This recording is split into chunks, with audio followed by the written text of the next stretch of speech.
Coba. Soalnya masih mau rasa, Oke. langsung ke materi.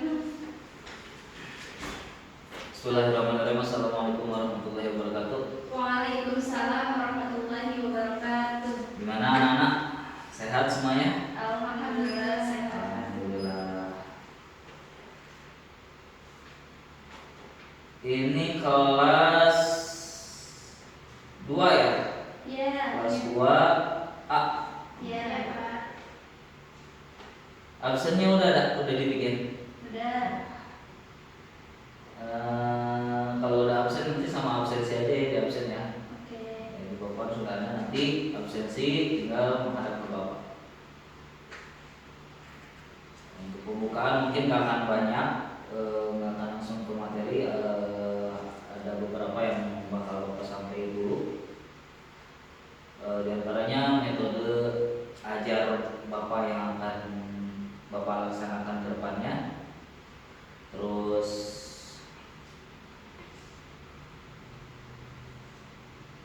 ya berjalanlah. Intinya sekarang yang ingin Bapak buka adalah flashback dulu lah. Kita flashback dulu. Teman-teman di sini ada di sini sudah tahu apa itu tajwid kan? Sudah tahu apa itu tajwid? Mungkin sudah belajar di rumahnya, di pengajian, di masjid-masjidnya, belajar tajwid, belajar Al-Quran. Nah, di sini di kelas ini Bapak refresh kembali, Bapak sampaikan kembali apa yang telah kalian pelajari, dan mungkin ada beberapa hal yang terlewat oleh kalian bisa terisi. Nah, insya Allah pola ajar yang akan Bapak laksanakan ke depannya adalah seperti biasa. Kita ada pemaparan materi dari Bapak, dilanjutkan dengan diskusi, mungkin juga nanti ada kuis atau presentasi dari kalian.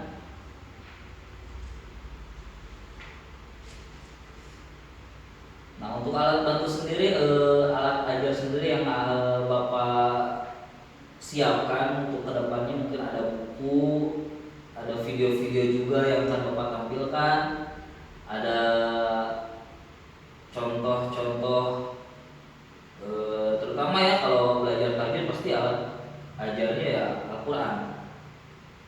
Kemudian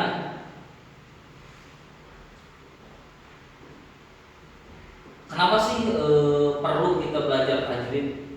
Kenapa sih kita perlu belajar Al-Quran, tajwidul Quran? Kenapa? Karena belajar tajwid itu suatu keparduan. Belajar tajwid itu suatu keparduan, di mana membagus-baguskan atau mengindah-indahkan bacaan Quran itu sebuah hal yang sangat luar biasa.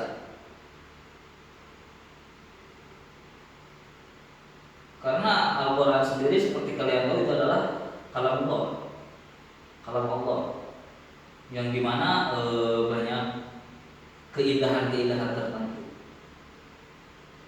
Gak mungkin dong kita baca Al-Quran tetapi seadanya, baca Al-Quran mengabaikan tajwidnya, mengabaikan keindahan-keindahannya, sangat disayangkan. Nah, seperti itu. Yang kemudian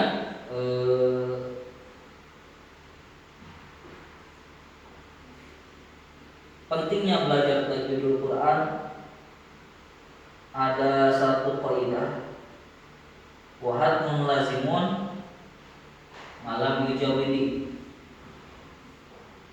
Apa kelanjutannya?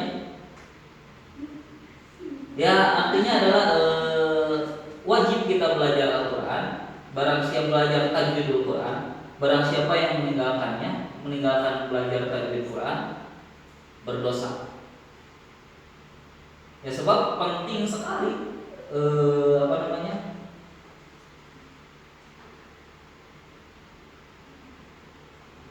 menggugahkan diri membaca Al-Quran dengan sebaik-baik mungkin. Tidak se se apa? Sagawayah kalau bahasa Sunda mah gitu. Nah,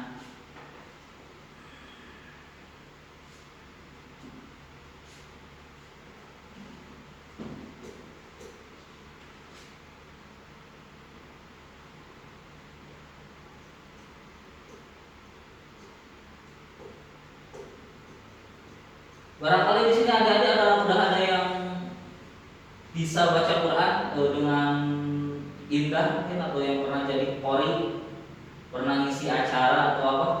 Ada? Nggak ada? Ini tantangan yang buat Bapak nih, harus bisa membuat satu atau dua dari kalian ini sebagai orang yang membaca Al-Quran dengan indah. Semuanya juga bisa belajar Al-Quran dengan indah, membaca Al-Quran dengan indah, dengan baik. Indah itu bukan berarti suaranya itu harus tinggi, harus seperti yang kita tahu, tapi indah itu yang menggetarkan hati. Kadang kita itu bisa membaca Al-Quran tetapi hanya sekedar baca. Kenapa? Karena ya yang kita baca juga kita nggak terfokus pada keindahannya sendiri. Coba kalau kita fokus pada keindahan, kita bacanya dengan benar, tajwidnya masuk, makhrijul hurufnya masuk, pasti hati kita bergetar. Pasti hati kita bergetar. Karena apa? Karena tersentuh. Indah Al-Quran itu kalau kita benar-benar tahu, kalau kita benar-benar paham membacanya. Seperti itu.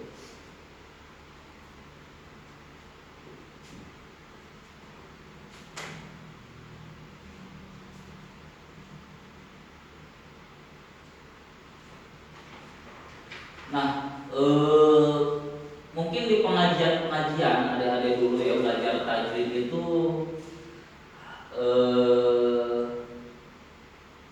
kita baca lalu ustadznya memberi penjelasan. Tetapi penjelasan mengenai apa yang kita baca saja, tidak merinci kepada apa mad itu, apa idgham itu, definisinya seperti apa, kaidahnya seperti apa, pemakaiannya seperti apa. Terkadang ya ada yang seperti itu, ada yang menjelaskan, tapi terkadang kan terlalu ngebut. Jadi kita baca, si ustadznya bilang misalkan Bismillahirrahmanirrahim, Bismillah, tarkib, Bismillahirrahmanirrahim, alif lam sam mim, bla bla bla segala macam. Nah, kadang ada anak-anak yang ketinggalan. Nah, kita di sini kita coba belajar lebih ke memahami definisi-definisi dari tajwid itu sendiri. Biar kita ditanya ini apa, kita paham. Dan kita menyampaikan kepada anak didik kita, karena kan kita akan menjadi seorang pendidik juga ya. Nanti kita akan mengajarkan kepada anak didik kita lebih mendalam. Jadi bukan hanya sekedar penjabarannya saja atau globalnya saja, tapi kita belajar mengenai definisi ke dalamnya, ke dalamnya juga. Seperti itu. Untuk adik-adik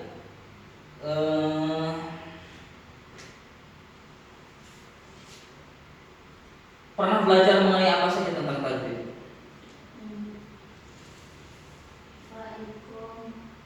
Sampai mana?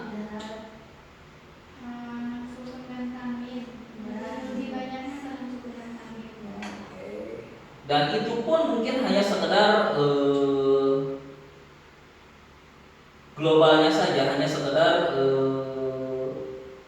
penjabarannya saja ya. Mungkin tidak belum kepada cabang-cabang sendiri dari hukum nun dan tanwin tersebut, izhar apa, idgham apa. Nah, insyaallah kedepannya kita akan belajar mengenai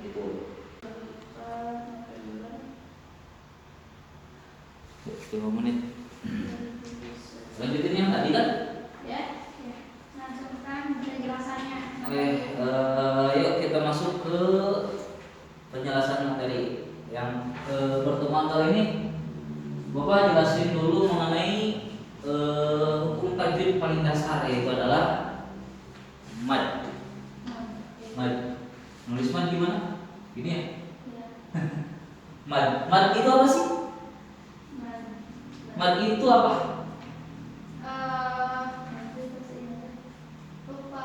Mad itu artinya adalah panjang. Secara bahasa adalah panjang. Mad panjang. Nah, mad itu ada berapa? Yang kita tahu, yang kalian tahu? Ada madlin, badan, madalin. Ada 15. Ada 15. 15. Oke, kita padatkan dulu. Kita yang kita tahu dulu. Yang umum dulu, yang sering kita temui di Al-Qur'an. Paling kita mad, Tabi'i. ma, o, bi, mad tabi'i atau mad asli. Mad asli. Contoh dari mad tabi'i, coba ada yang tahu? Aba, ata. Misalkan aba, Abi. abu, abi dulu, abi. Nah, ini contoh dari mad tabi'i. Mad tabi'i itu adalah mad asli atau mad dasar. Di mana mad tabi'i dapat kita lihat, dapat kita jelaskan dapat terlihat dari bentuknya. Dari mad tabi'i sendiri apa disebutnya tadi? Apa ciri? Cirinya sendiri itu dapat terlihat jelas atau nggak samar. Cirinya sendiri adalah di mana-mana fathah bertemu alif. Di mana-mana dhamma bertemu waw, di mana-mana kasar bertemu iya. Itu mad tabi'i. Itu yang paling dasar, yang semuanya tahu. Pasti bakal tahu, kalian paham. Yang kedua adalah mad yang menekat itu apa ya? Madlin. Apa itu madlin?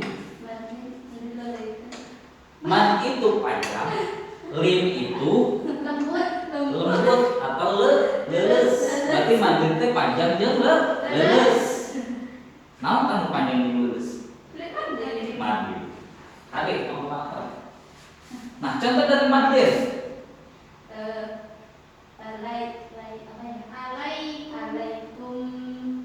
Oke, kita cari tulis alaikum. Apakah ini disebut madlin?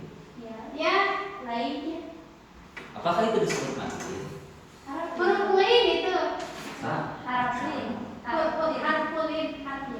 Harap. Kalau ini harap. Dan kenapa harap lin? Karena di tengah. Karena di tengah kak. Dengan kalimat. Kalau madlin itu di akhir kalimat atau di wakof ketika kita berhenti. Contohnya, ada yang bisa kasih contoh? Ada yang bisa kasih contoh? Bentar, Kak. Anaknya. Ayo. Ya, so, dibuka Al-Qurannya, dibuka, dicari. Jangan mau disuapi. Biyaumi.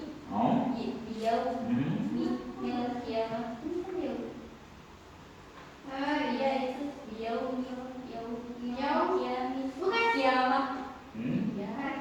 Bukan. Kalimatnya apa? Oke, kita gini dulu deh. Kita cari dulu deh. Ciri dari madlin sendiri. Ciri dari madlin ketika patah bertemu dengan iya, patah bertemu iya. Iya. Yau atau waw. Ketika patah bertemu iya atau waw. Wow. Di mana bertemunya?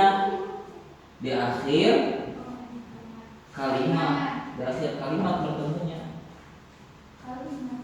Iya, kalimat. Yuk dicari apa contohnya?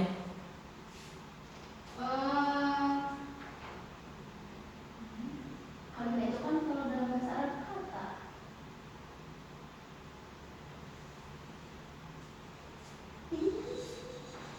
Yuk ada ketemu.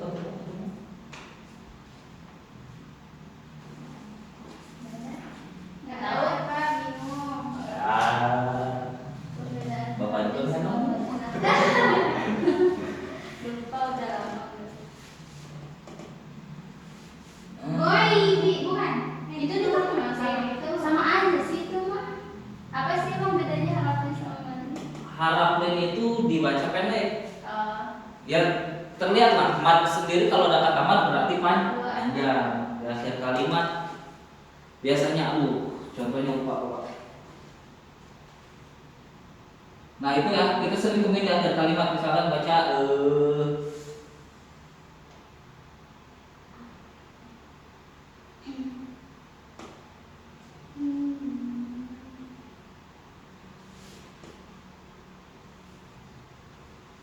watawassaw. Nah itu berhenti di akhir kalimat sol iya. patah bertemu wow di akhir kalimat masih ada fa-nya di disukunkan. Ini madli. Subir. Nah selanjutnya ada mad Ada di sukun. arid Disukun. disukun. Nah ini biasa kita temui di mana? Di akhir kalimat. Di akhir kalimat. Contohnya yaf'alun. Nah, doma bertemu wau mat tabi'i bertemu huruf anu hirup dina tungtung kalimat. Huruf anu hirupna disukun jadi mat arid disukun. Emang harus disukunkan? Kenapa harus disukunkan? Dibacanya sukun tapi kalau harokatnya ada Harokatnya mah ada, dibacanya sukun. Tuh. Ya, paham? Bermungkin. Oh, pasti udah itu. Soalnya nggak jelasin mah. Nggak terasa. Tinggal. Dah. Nah, udah di-record. Yuk. Udah di-record.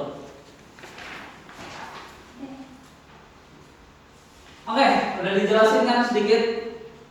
Sekarang aku mau kasih pertanyaan kalian.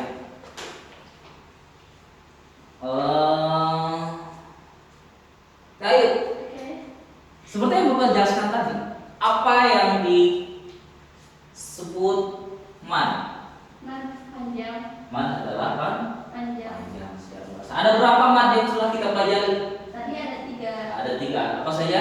Mad tabi'i, madlin, sama mad arid disukun. Mad tabi'i, madlin, sama mad arid disukun. TAA, mad arid disukun itu apa? Mad yang ada di akhir kalimat. Mad yang ada di akhir kalimat. Bedanya harapin dan madlin apa? Kalau harapin itu ada di tengah kalimat, kalau madlin itu di akhir kalimat dan kalimat akhirnya disukun. Dan kalimat aslinya bukan kalimat tetapi Ya, huruf aslinya disukun kan sama seperti mad arid disukun, tetapi pembacaan madnya itu adalah lembut. Hames.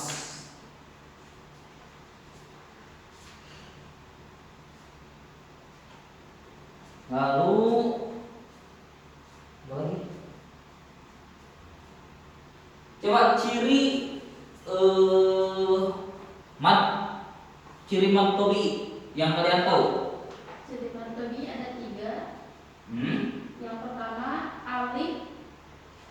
alif di sebelumnya ada huruf fathah. Fathah bertemu Alif. Lalu Yang kedua wawu bertemu wawu. doma bertemu Yang ketiga ya bertemu kasroh bertemu Ya. Kasroh itu adalah huruf mad.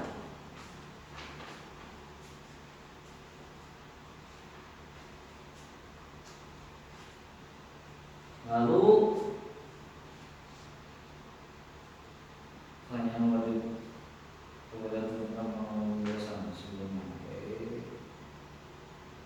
udah Ini belum ada. yang mana? Ini belum ada.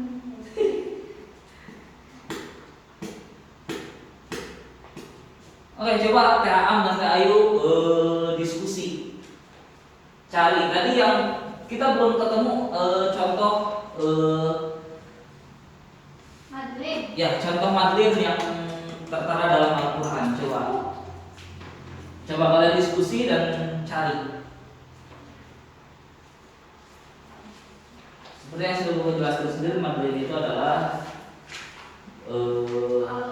ciri dari madlin sendiri adalah patah bertemu iya atau lau dan diwakafkan atau diakhirkan kalimat.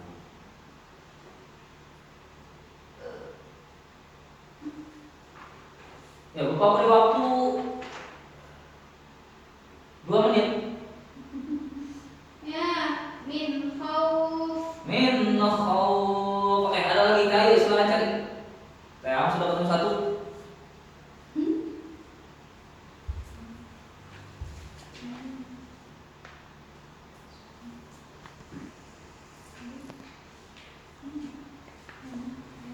Hadal baiti. Hadal bait. Hazal bait. Nah, itu. Berarti kita sudah ketemu tadi patah bertemu iya, patah bertemu wow dan dua-duanya dihasilkan lima. Berarti kita sudah menemukan madin di Al-Quran. Selanjutnya berarti kita tinggal meningkatkan pembacaan kita. Nah, yang belum Bapak jelaskan sendiri di sini adalah mad. Mad itu adalah panjang. Nah,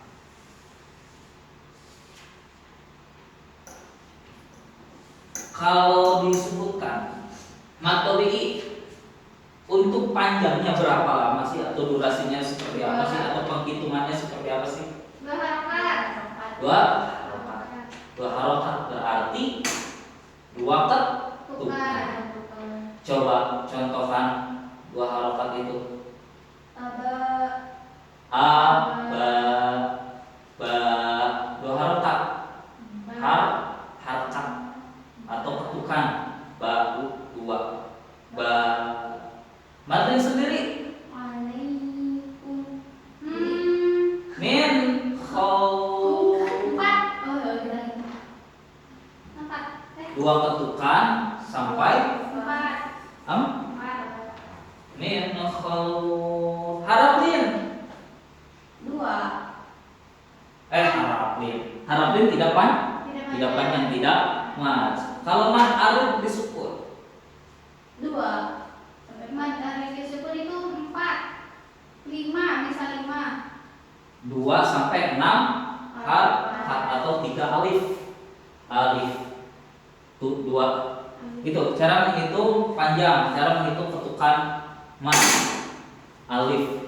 Ada yang menyebutkan harokat, ada yang menyebutkan alif. Kalau harokat itu satu suku kata. Alif berarti 2 harokat. A, ba, ta, ba. Nah, berarti kalau ada yang menyebutkan 3 alif sama dengan 6 harokat. Alif, 6 ketukan, 6 suku kata. Oke, paham? Selesai. Udah. Kemudian. Udah.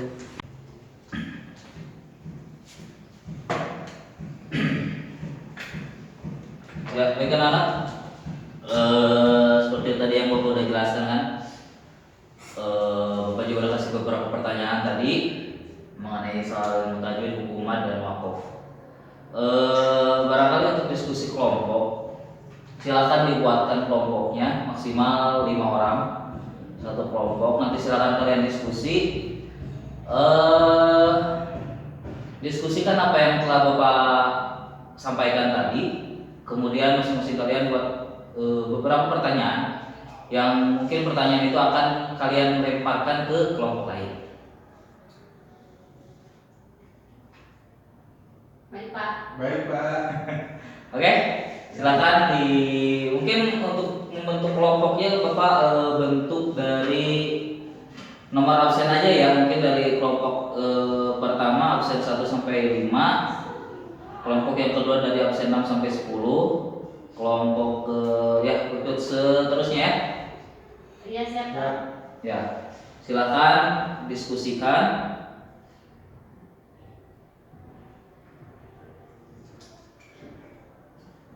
Siapa saya berdiskusi dulu.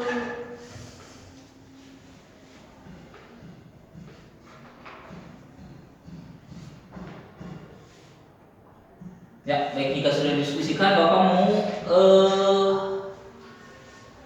coba perhatian yang sini semuanya teman-teman.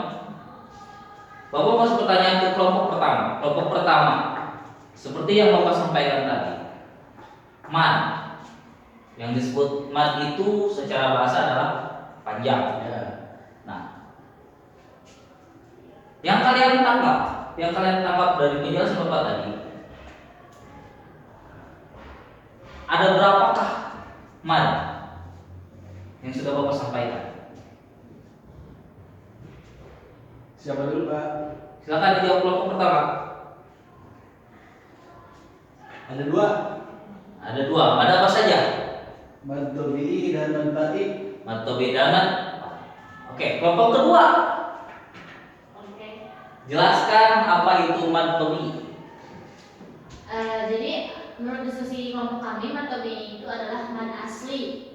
Bisa disebut mad asli. Jadi panjangnya hanya 2 harakat saja, di mana apabila huruf yang berharakat fathah bertemu alif sukun, dan huruf yang berharakat kasroh bertemu dengan ya sukun, dan huruf yang berharakat dhamma bertemu dengan wawu sukun. Iya, bagus sekali kelompok 2. Mad asli adalah mad yang murni. Artinya tidak ada apa disebutnya instrumen lain di dalamnya. Jadi hanya ketika fathah bertemu alif, kasroh bertemu ya, dan dhamma bertemu wawu bertemu dhamma. Dhamma bertemu wawu. Ya, itu mad asli. Lalu untuk selanjutnya udah nih. Dipotong lagi video ini. Kelompok udah. Terus ada sistem urus tuh. Dijelasin lagi juga lah. Oh.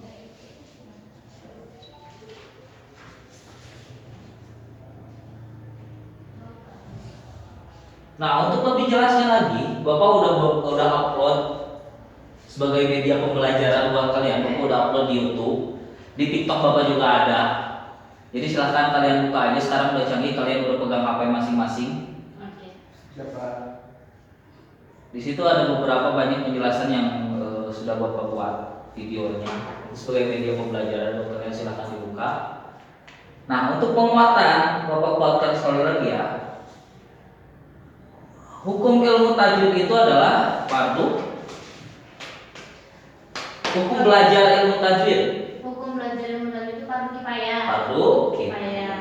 Artinya ketika salah seorang telah belajar ilmu tajwid, maka kewajiban orang lain menjadi gugur. Tetapi membaca Al-Quran menggunakan ilmu tajwid hukumnya wajib, sebab Al-Quran adalah kalam Allah, di mana setiap kata-kata indah terpatri di dalamnya. Jadi sangat amat disayangkan ketika kita membaca sesuatu yang indah tetapi tidak diindahkan, karena tajwid sendiri menurut bahasa adalah tahsin atau mengindahkan, membagus-bagusi. Nah, seperti itu. Kemudian mad adalah secara bahasa panjang. Mad terbagi 2, mad asli dan mad barani.